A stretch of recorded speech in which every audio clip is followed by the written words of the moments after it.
Hi guys, hi everybody. I'm Daniele Gambero, host of the BLACKHORSE Award, the Property Asian 2024. And today I have here with us two of our many trainers. These two are very special. Point one are very old and good friends, young people but all friends. They hold some of the best knowledge in property. First of all, Adrian Un, the property guru in Malaysia, how I define him. He knows everything about property, but he knows what is behind property, what makes a value in a property, how a property can be profitable and why, most importantly. So Adrian has been writing a book, has been sharing his knowledge from Singapore to KL and to many other local and international destinations. He has a fantastic remote work in Malaysia, in China, and in Southeast Asia in general. Very respected by investors, by property developers, and by all the stakeholders in the industry. So Adrian Un will share with you the golden point in property investment. As a real estate negotiator, you will need to look at when proposing a property to one of your clients, how to bring up value, how to bring up possible ROI, how to bring up possible capital appreciation or both of them, what to look at, what is important to know, and many other things that he will share with you during his training in October. Welcome, Adrian. Thank you, Doctor. Second one, a young old friend.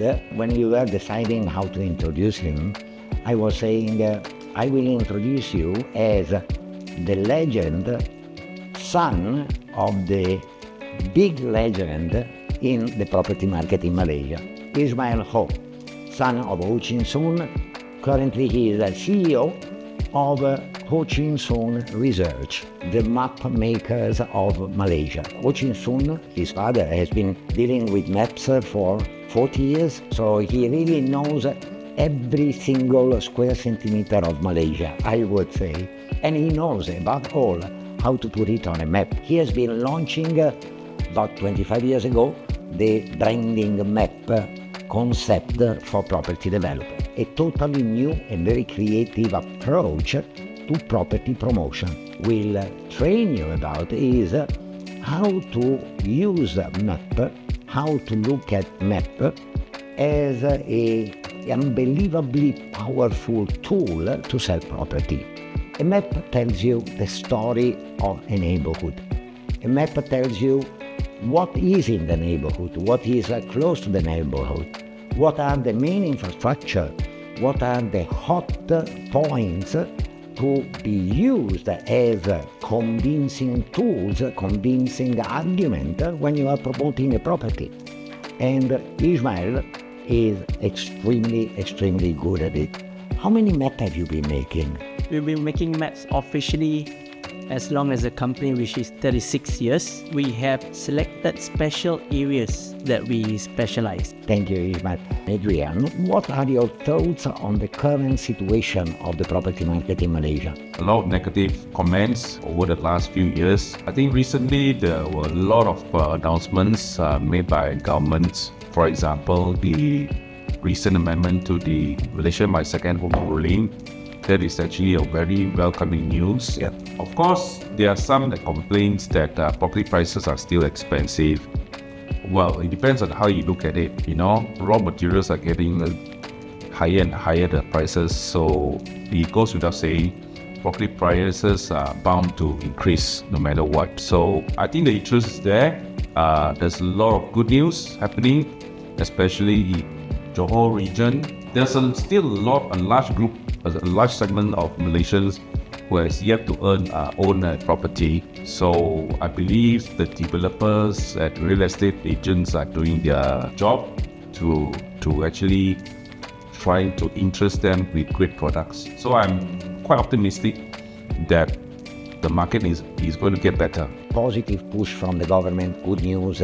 Ismail, what is your take on this remaining 6 months, 5 months of 2024 and 2025 next year? Normally when we talk about property, I'd love to even take a few steps back not to just look at the remaining 3 months, 4 months, or 5 months of a particular year. We love to look at trends. You can summarize by talking about property trends. So property trend, without going to too great detail today, the cycle is about 10 to 12 years of cycle. Yeah. It's just that our recent cycle has been slightly disrupted because of COVID. Yeah. 2020.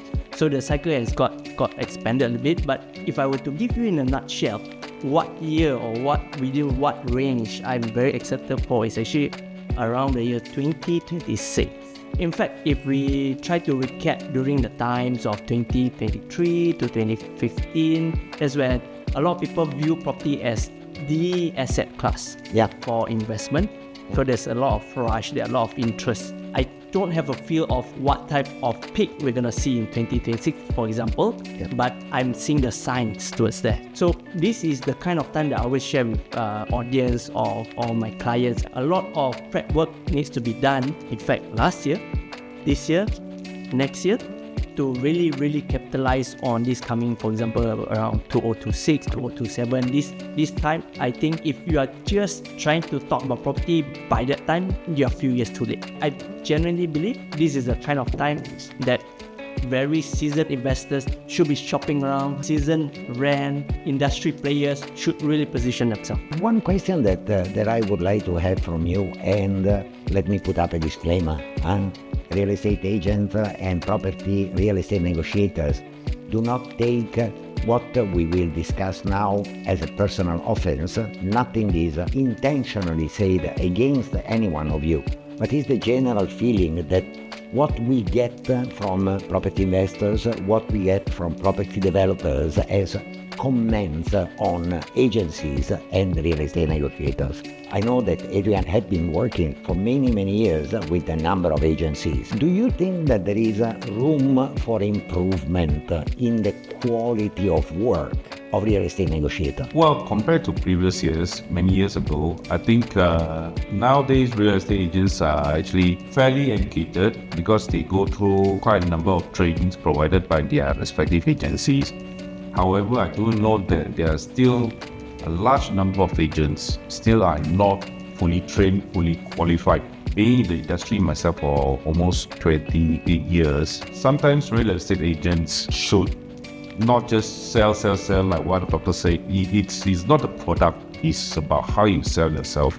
Like imagine if I'm a customer, you want me to buy your product, your proposition. Don't you want me as a satisfied customer that you have done a great job, that if I were to purchase from you, I will walk away from the purchase feeling that, hey, I've been served by a great agent, not an ordinary agent, because he's able to answer most of my questions fairly well. I then leave a very good impression. And if in future my friends, my family members, or even myself, you want to purchase, you will be the first person that I will consult with, because you are fully trained. Of course, no one is perfect, but I still believe that you should continue to have non-stop training, non-stop development, non-stop learning process to equip yourself with the right tools, so that you can have a very profound journey in your industry for years to come. For those agents out there, how many times have you been remarked by your customer say that, oh, you charge 3% agent commission? And customer says, why should I pay you 3%? The standard market rate is 2%. 9 out of 10 agents I noticed, they do not know how to really respond to such remark by the customer. There is actually a way to actually explain why you charge 3%. You must make sure you tell the customers that, oh, we are doing this, we are doing this, we are doing this, we are doing this. That's why we feel that, the 3% rate is actually justifiable. You cannot just say, oh, because the industry charged 3%. You know what your customer's going to say? I will walk to another agent and I will buy from them. Maybe if I can save 1%, I'll pay 2% to that agent, and you lose the business. Some just want to test you, see how you answer it. So you have to equip yourself for incidents like this. So you must basically tell them so that whatever extra value that you're providing, so that they feel satisfied buying from you. And that is actually an art of selling. Very important. And I guess you will help our real estate negotiator to understand this point. Ismail, what do you think about real estate negotiators and agents where there is room for improvement? We have to acknowledge in any profession, sometimes there's perception. Whether it's true or not, that one is a separate issue. Yeah. But over the years, if you've been seeing, the profession of real estate agents have always been the punching bag for media. Sometimes the market cannot differentiate, because when you say agent, you're talking perhaps like for the people that are principal, qualified agents, the negotiators. Yeah. So there's actually this very real distinction that sometimes media don't bother trying to get into the nuance. That is the perception matter. But at the same time, over the many years of our interaction with the industry, the agents are actually good agents, one of the smartest people, the most persuasive, the well-equipped people that we know.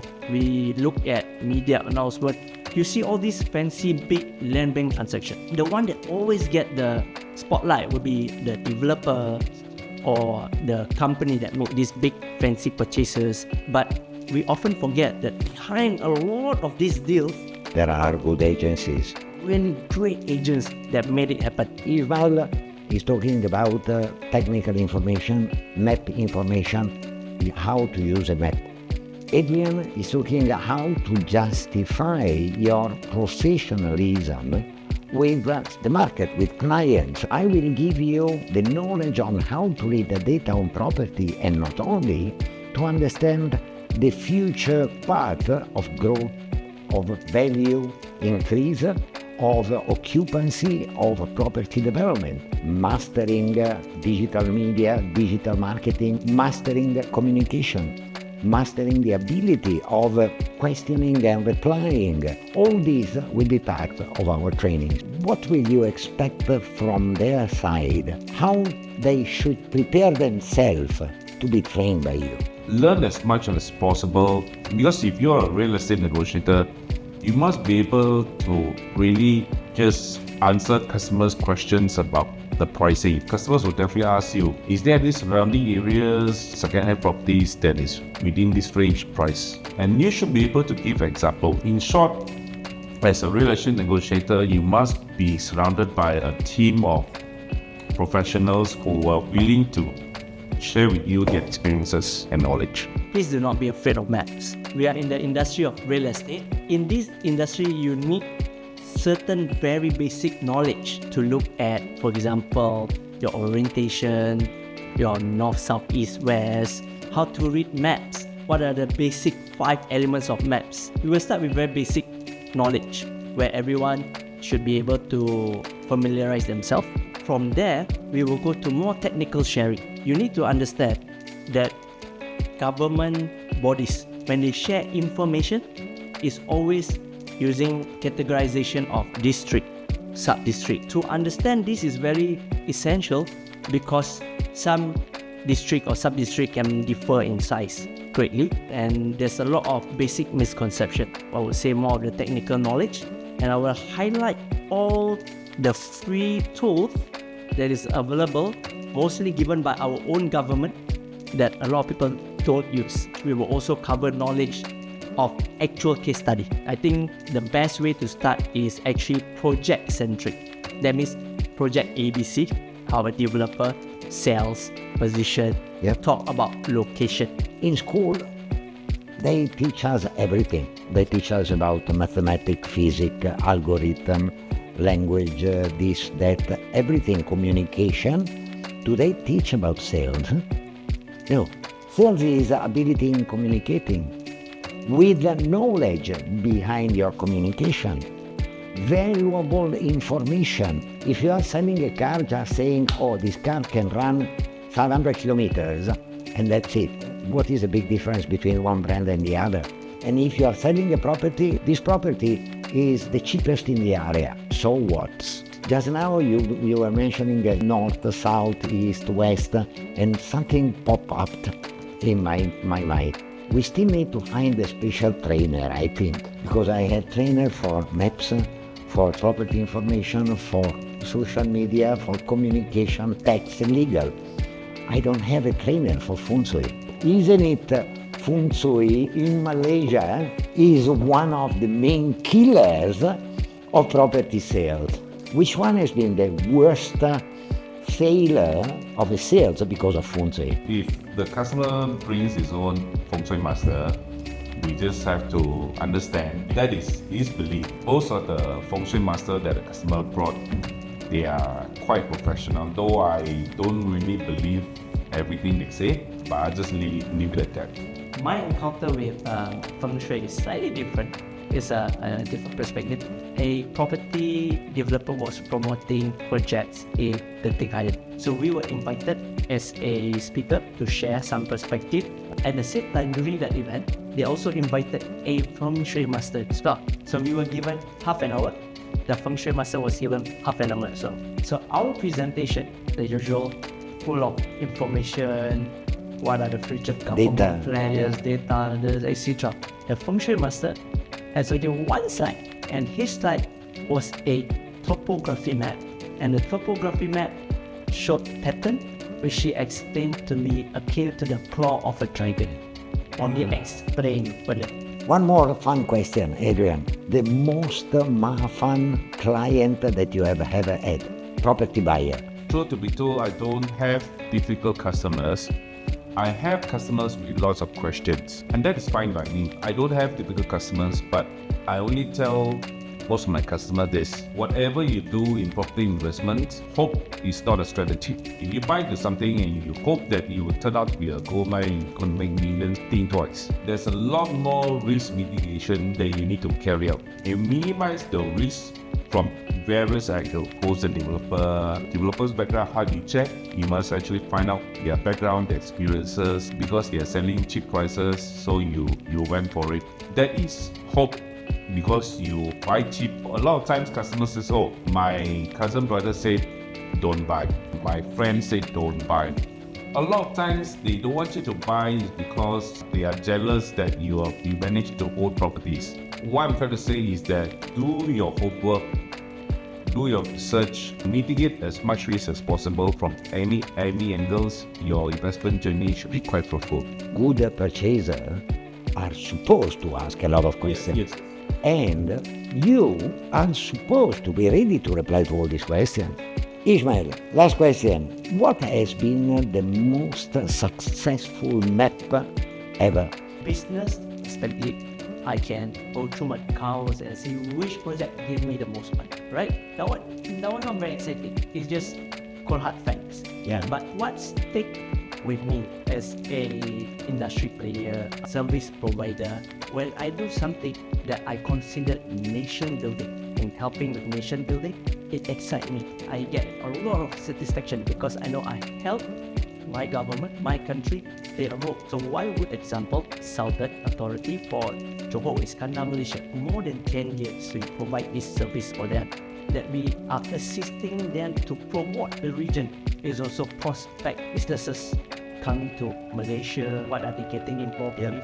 Just quickly coming back to the question you asked, Adrian, in terms of client. So I want our future students to also look at they themselves as a business, who they serve. They're not just perhaps selling to the end consumer, but they can tune themselves to also one day serve corporate clients, serve government arms, government authorities. Fully agree again with you. We have this nation building spirit, as you are saying, because we want to rise the professionalism while bringing the spotlight from international market over to Malaysia, bringing positive comments from Chinese, Taiwanese, Hong Kong, and Saudi Arabia, why not Australia or other countries, towards this beautiful country that Malaysia is.